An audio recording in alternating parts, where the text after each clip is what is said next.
It can. It can. It depends on how accurate you want it to be. Part of the power that they're trying to get to right now is you got the LLM, which is kind of the brain, right? But Hmm. now one of the things that are really enhancing the brain is using tools. And so examples of simple ones that almost everybody is using is like going out and doing web search, right? What's cool with the Grok is you can go real-time X search. And a lot of the things with analysis I'm doing, it'll go out and write code. Like it'll go out and write several hundred lines of code and it'll go simulate something.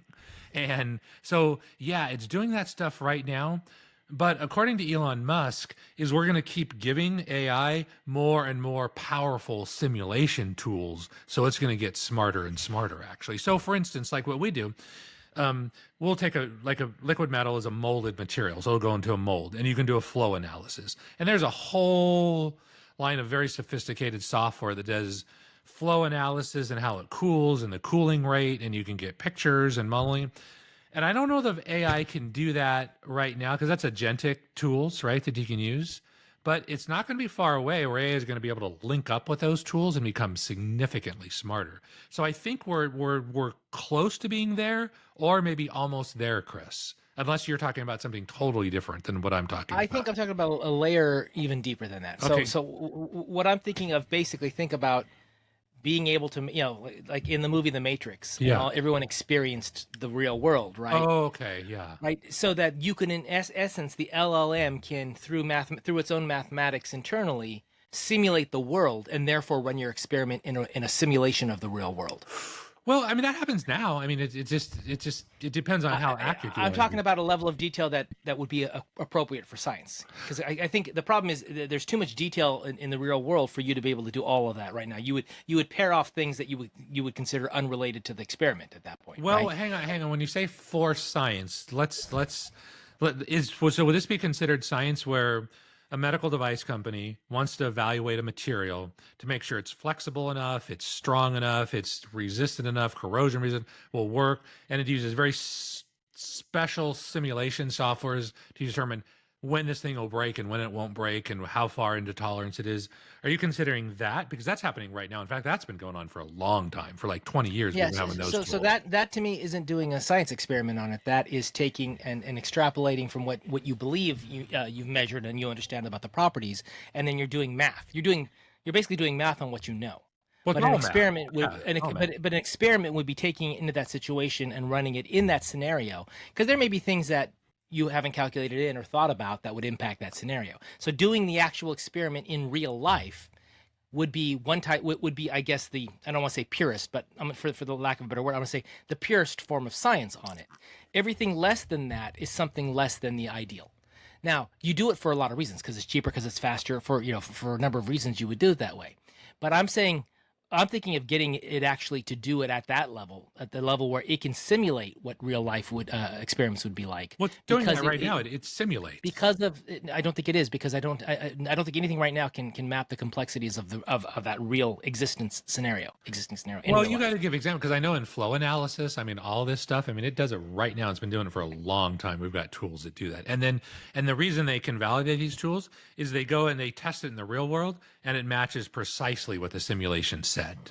So, I Hmm. mean, we've been doing that now. So you might be talking about something else. As usual, we always argue what the definition of simulation is.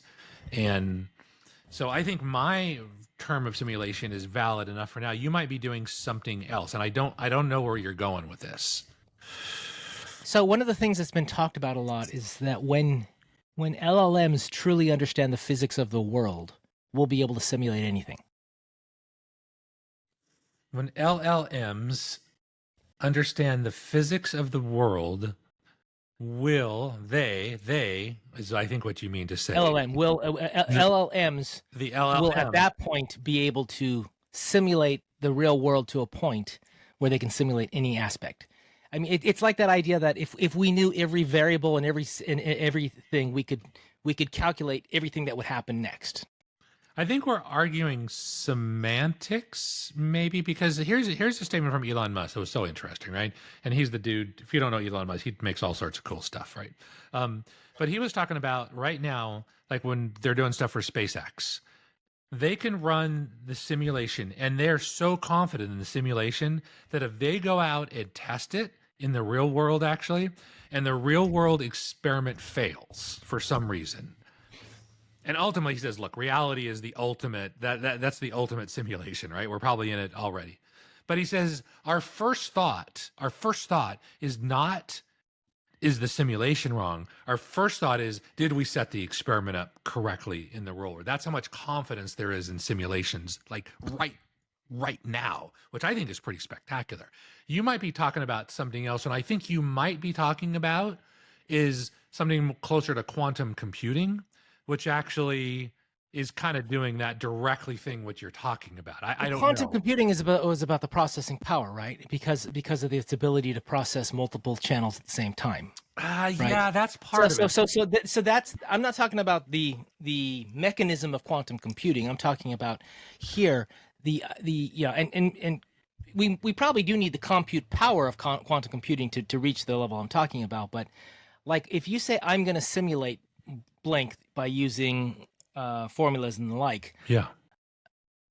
I resist calling that testing. That's simulation. Yeah, fair enough. That's fine. Yeah. Right. Testing to me means you go out and you do you do something that you're measuring and can fail at that, where you're actually putting it into a situation where it can fail. So I think that's the word that where I'm getting the distinction there in my mind, is that simulating something isn't testing it from a scientific viewpoint in my mind. It's simulating it. It's to come to a point where you get a reasonable answer, maybe the right answer, based upon the simulating tools that you've developed. Well, I think what you're saying is, if I can put it in engineering speak, is now we're going to go simulate it in the simulation or the environment that we live in, just to confirm, because it's not the same thing. Because simulate it in the environment in our world, in reality, right? We actually use it and we actually test. We're gonna simulate it in no, real, I in real life? use the word simulate. I shouldn't say it because we're gonna test it in our simulation, because we live in a simulation as well too. A more complex. Okay, but we're gonna test it in what we view as reality, whatever. In reality, right? Exactly. Yes. In our world, which basically means that we've modeled the airplane. We think it's going to fly. Okay, now, Mr. Test Pilot, you get your ass in the seat and you actually go up and fly it for real and see if it actually works or not. And there's stronger consequences, because it may crash and he may die,